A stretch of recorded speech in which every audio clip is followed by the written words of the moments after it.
교통사고, 정신적 후유장애로 인한 자살, 보험금 지급 인정된 사례. 변호사를 선임할 때 판사 출신, 검사 출신 변호사. 손해사정사를 선임할 때 보험사 본사 출신 손해사정사. 교통사고 이후 신체적 치료는 마쳤지만 그 후유증으로 정신질환이 발생해 끝내 스스로 생을 마감한 안타까운 사례가 있었습니다.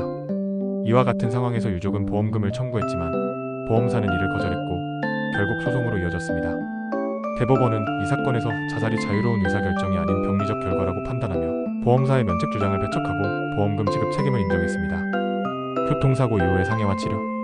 사건은 2017년 9월 한 여성이 운전 중 고양이를 피하려다 중앙분리대를 들이받으며 시작됐습니다. 사고 당시 차량에 갇혀 연기 속의 구조를 기다렸고 뇌진탕, 경부척수 손상, 추간판 탈출증 등 중상으로 병원에 이송됐습니다. 이후 입원 치료를 받으며 외상 후 두통과 불안, 체중 감소 등의 증상이 계속됐고 정신건강 문제로 이어졌습니다. 우울증과 외상 후 스트레스 장애 발병. 치료 중 피보험자인 여성은 주요 우울장애 및 외상 후 스트레스 장애 PTSD 진단을 받았습니다. 병원 치료를 마치고 퇴원했지만 일상으로의 복귀는 쉽지 않았습니다. 특히 비 오는 날이면 사고 당시 기억이 떠오르며 불안 발작이 재발했고 이후 자살 시도도 여러 차례 있었습니다. 사망에 이르게 된 과정. 2018년 5월 23일 망인은 병원에 입원 중이던 남편을 간병하기 위해 병원에 머물던 중 화장실에서 스카프로 자살했습니다.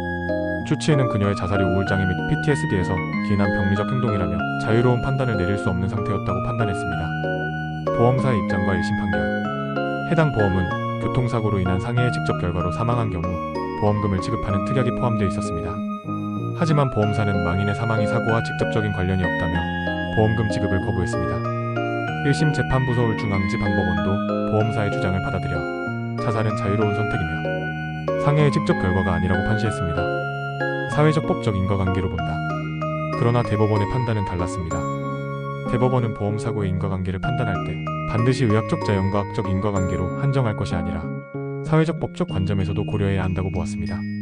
즉, 자살이 단순히 자의적인 행위가 아니라 사고, 후유증에 의한 병리적 현상이라면 보험 약관상 상해의 직접 결과로 해석될 수 있다고 본 것입니다. 주치의의 의학적 소견의 신뢰성과 존중. 대법원은 특히 주치의가 오랜 기간 환자를 진료하며 촉적한 판단을 중시했습니다. 외상 후 스트레스 장애와 우울 장애가 자살의 원인이며 이는 신체적 상해로 인한 정신적 후유증의 연장선이라는 점에서 자살이 아닌 상해의 결과로 해석될 수 있다는 결론에 도달했습니다. 보험금 지급 판결과 법적 의미. 결국 대법원은 1심 판결을 파기하고 서울중앙지법으로 사건을 돌려보냈습니다. 이 사건은 교통사고 이후 발생한 정신적 후유장애로 인한 자살도 보험사고의 연장선으로 인정될 수 있다는 중요한 판례로 평가됩니다. 특히 약관 해석 시 엄격히 의학적 직접성만을 기준 삼을 것이 아니라 사고 이후 이어지는 병리적 흐름을 법적 사회적 관점에서 폭넓게 해석할 수 있어야 한다는 판단 기준을 제시한 셈입니다. 정신적 후유증도 보험사의 책임범위다. 교통사고로 인한 신체적 상해는 눈에 보이는 증상만 있는 것이 아닙니다. 시간이 지나면서 나타나는 정신질환은 치료보다 인식이 더디고 사망에 이를 수도 있습니다. 이번 판례는 정신적 고통 역시 사고의 연장선으로 인정되어야 한다는 점에서 보험금 청구자에게 중요한 기준이 됩니다. 혹시 유사한 상황이나 억울한 사고로 보험금 지급을 거절당하셨다면 꼭 전문가의 자문을 받아보시기 바랍니다. 손해사정사무소 가온이었습니다. 감사합니다.